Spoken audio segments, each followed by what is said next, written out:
Congolaises, Congolais, chers compatriotes, la date historique du 30 juin 1960, profondément ancrée dans nos cœurs, marque l'accession de notre pays, la République démocratique du Congo, à la souveraineté nationale et internationale.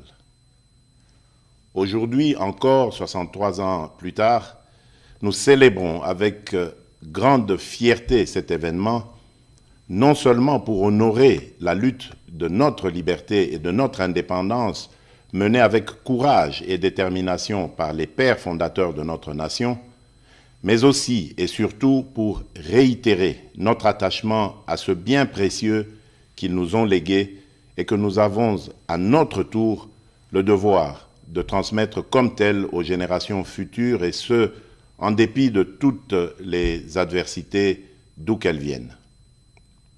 En effet, dès le lendemain de son accession à la souveraineté nationale et internationale, notre peuple a dû surmonter plusieurs décennies de violences entretenues et voulues, démontrant ainsi sa capacité collective à demeurer résilient en tant que nation. Ceci pour dire que l'indépendance est irrévocablement une valeur fondamentale de notre nation. Elle nous garantit la capacité à façonner notre propre destinée. Elle est une quête incessante de liberté, de dignité, de justice et de souveraineté. Elle constitue le socle de notre identité nationale, notre cohésion sociale, car elle nous permet de mettre en valeur notre culture, notre histoire et nos aspirations profondes. Il est vrai que cette année, la célébration de notre indépendance est teintée de tristesse, car notre intégrité territoriale est menacée par une force d'occupation étrangère. Certains de nos compatriotes en ce moment précis à l'Est ne peuvent pas jouir de cette liberté que nous célébrons parce que victimes de l'oppression des agresseurs. Je tiens à leur exprimer toute notre compassion et à les assurer de notre détermination à œuvrer sans relâche pour leur libération certaine. C'est la raison pour laquelle nous ne cesserons de rendre un hommage mérité à nos pères de l'indépendance, dont la vision lumineuse et la lutte nous ont permis de devenir et de rester, depuis 63 ans, un peuple libre, en dépit de toutes ces adversités. Mes chers compatriotes, au défi permanent de la préservation de la liberté chèrement acquise, nous devons inlassablement associer celui de la poursuite de la noble et grandiose œuvre qu'est la bataille pour le développement économique et social de notre pays, de manière à mériter ainsi le rêve et les sacrifices consentis par nos pères de l'indépendance. C'est seulement à cette condition que les générations futures pourront à leur tour être fiers de l'héritage que nous leur aurons légué. Cependant, laissez-moi vous dire que j'ai pleinement conscience de votre perplexité au regard de la baisse du pouvoir d'achat, surtout celui des plus démunis, dont les conséquences, bien que prévisibles sur le panier de la ménagère, se veulent pour certains difficilement surmontables. Les performances enregistrées au niveau des recettes intérieures, grâce à une évolution favorable des prix de produits de base et à la numérisation du processus de recouvrement, n'ont pas été suffisamment ressentis à cause du contexte économique mondial et de la situation sécuritaire à l'est de notre pays. En effet, l'enlisement de la guerre en Ukraine, d'une part, a occasionné la hausse des prix mondiaux des commodités et des matières premières, de l'énergie et des produits de première nécessité, entraînant ainsi des pressions inflationnistes dans le pays et même au sein des économies les plus robustes du monde. Et d'autre part, la guerre à l'est du pays a provoqué une augmentation significative du volume des dépenses exceptionnelles dans le domaine de la sécurité en vue de garantir notre intégrité territoriale. Cependant, les perspectives à court et moyen terme demeurent favorables et stables. En effet, les prévisions du Fonds monétaire international pour 2023 sont de l'ordre de 8%, de 7,2% pour 2024 et de 7,5% pour 2025. C'est ainsi que je voudrais vous rassurer que l'amélioration des conditions de vie de mes concitoyens demeure au cœur de mes priorités quotidiennes. J'ai assigné au gouvernement de la République, sous l'autorité du Premier ministre et à la Banque centrale du Congo, la tâche particulière d'accentuer les efforts de stabilisation des paramètres macroéconomiques en vue de limiter au maximum les effets néfastes sur le panier de la ménagère, d'améliorer la gouvernance publique dans ces secteurs et de répondre autant que possible aux aspirations légitimes du plus grand nombre d'entre nous. Mes très chers compatriotes, au choc sus évoqué et que le gouvernement s'est ardemment employé à amortir, se sont ajoutées les menaces persistantes à notre intégrité territoriale et à la sécurité de nos populations et de leurs biens. En effet, le climat d'insécurité qui prévaut dans certains espaces de notre territoire national perturbe fortement la poursuite harmonieuse des ambitions que nous revendiquons collectivement. Comme vous le savez, notre pays fait face depuis de nombreux mois, dans sa partie orientale, à une agression vile et barbare perpétrée par un voisin belliqueux, le Rwanda, au nom d'intérêts obscurs et ignobles.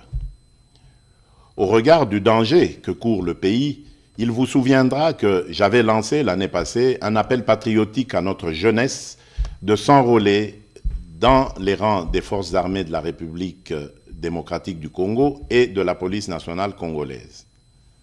Quelques mois après cet appel, nous avons été heureux de voir plusieurs dizaines de milliers de jeunes compatriotes y répondre favorablement. Ceux-ci comptent déjà parmi les renforts à l'effort de guerre livré par nos forces de défense et de sécurité, et nombreux se pressent chaque jour davantage auprès des centres de recrutement prévus à cet effet. À cette occasion, je salue la bravoure de notre peuple qui, meurtri dans sa chair, ne se résigne pas pour autant et ne cesse de défendre avec une énergie inouïe l'intégrité de notre territoire. Je salue également les forces de défense et de sécurité qui s'emploient sans ménagement à mettre l'ennemi hors d'état de nuire en vue de permettre un retour rapide de la paix et de la stabilité indispensable pour notre développement. Soyez convaincus que ce combat que nous livrons au quotidien pour sauvegarder notre souveraineté et notre intégrité, nous le poursuivrons sans désemparer jusqu'à la victoire finale. Telle est et sera notre mission. Maintenant que se confirme la montée en puissance de nos forces de défense et de sécurité, j'encourage une fois de plus le gouvernement de la République de continuer à maintenir cet effort pour que toute aventure belliqueuse sur la terre de nos ancêtres soit suicidaire pour quiconque la tenterait. C'est ici l'occasion d'exprimer notre entière solidarité à toutes nos sœurs et à tous nos frères des territoires occupés par les terroristes du M23, lesquels frères et sœurs vivent présentement dans des conditions d'extrême précarité et dont la situation humanitaire n'a cessé de se dégrader à cause de leur éloignement forcé de leur milieu d'origine et des exactions subies. Je tiens à les rassurer que les nouvelles mesures arrêtées par le gouvernement, en plus de celles déjà prises sur le plan social, dans le sens de soulager un tant soit peu leur situation, sont en voie d'être mises en œuvre. Mes très chers compatriotes, cette célébration de l'accession à la souveraineté nationale et internationale vient aussi interpeller, en cette année 2023, notre devenir comme nation et la perception de notre construction du vivre ensemble et de la cohésion nationale. Elle est l'occasion pour nous de renouveler le chantier de l'unité nationale, de construire une société républicaine plus juste, solidaire et vivable pour toutes les composantes sociologiques et linguistiques, quelles qu'elles soient. Le défi pour notre pays étant le dépassement des frontières ethniques, culturelles et linguistiques. Cela étant dit, je dénonce toute velléité tendant à opposer différentes communautés congolaises entre elles. Nous sommes un pays diversifié avec différentes cultures et langues. C'est en cela que réside tout le mystère de notre richesse en tant que peuple parmi tant d'autres sur cette planète. Nous devons célébrer cette diversité tout en travaillant ensemble pour l'atteinte de cet objectif commun qui est celui d'avancer notre pays dans l'unité et la cohésion nationale. Mes très chers compatriotes, l'année 2023 est aussi l'année des élections présidentielles, législatives, nationales et provinciales, mais aussi pour la première fois celle des élections locales. Ainsi, en dépit des différentes contraintes, j'invite instamment la CENI, comme je m'y suis engagé devant la nation, à poursuivre courageusement et sans relâche les efforts en cours en vue du respect des délais constitutionnels dans l'organisation rigoureuse des différents scrutins conformément aux standards internationaux. Au regard de l'évolution à ce jour des opérations électorales effectuées sur l'ensemble du pays, je félicite la CENI pour cette première partie du travail abattu dans le respect de sa feuille de route. De même, je rappelle au gouvernement de la République de continuer à faire sa part, notamment en prenant toutes les mesures nécessaires pour mettre les moyens financiers à la disposition de la CENI en vue de la tenue des élections transparentes et crédibles dans le respect des délais constitutionnels. En effet, ces élections donneront l'occasion aux vrais dépositaires de la légitimité populaire, c'est-à-dire le peuple congolais, de choisir librement celles et ceux qui seront appelés à assumer, pendant une période, la noble charge de la conduite des affaires de la nation au plan national ou local, dans l'intérêt général. Je vous invite donc à aller vers les prochaines élections dans un climat apaisé et serein, en maintenant sans relâche la cohabitation harmonieuse qui nous a toujours caractérisés et qui fait réellement la force de notre nation. Nous devons absolument, pour cela, préserver dans notre beau pays l'unité, la cohésion sociale et la stabilité, nonobstant nos convictions et nos choix qui peuvent, bien entendu, être divergents. En ma qualité de garant de l'unité nationale et de la stabilité de notre pays, je continuerai à jouer pleinement mon rôle pour assurer ce climat de paix qui doit mener le pays sur la voie du développement durable. Mes chers compatriotes, en ce jour mémorable, le défi majeur reste celui d'associer les couches les plus démunies de notre population dans cette orbite du développement, gage d'une véritable indépendance. C'est le rôle assigné au programme de développement local des 145 territoires, le PDL 145T en sigle. Ce programme, destiné à promouvoir l'émergence des économies des territoires et à améliorer les conditions et cadres de vie des populations rurales à travers des investissements publics massifs, permettra non seulement de réduire rapidement la pauvreté et les inégalités spatiales dans notre pays dans le moyen terme, mais également favorisera une convergence rapide des revenus et des conditions de vie entre les populations rurales et celles des milieux urbains.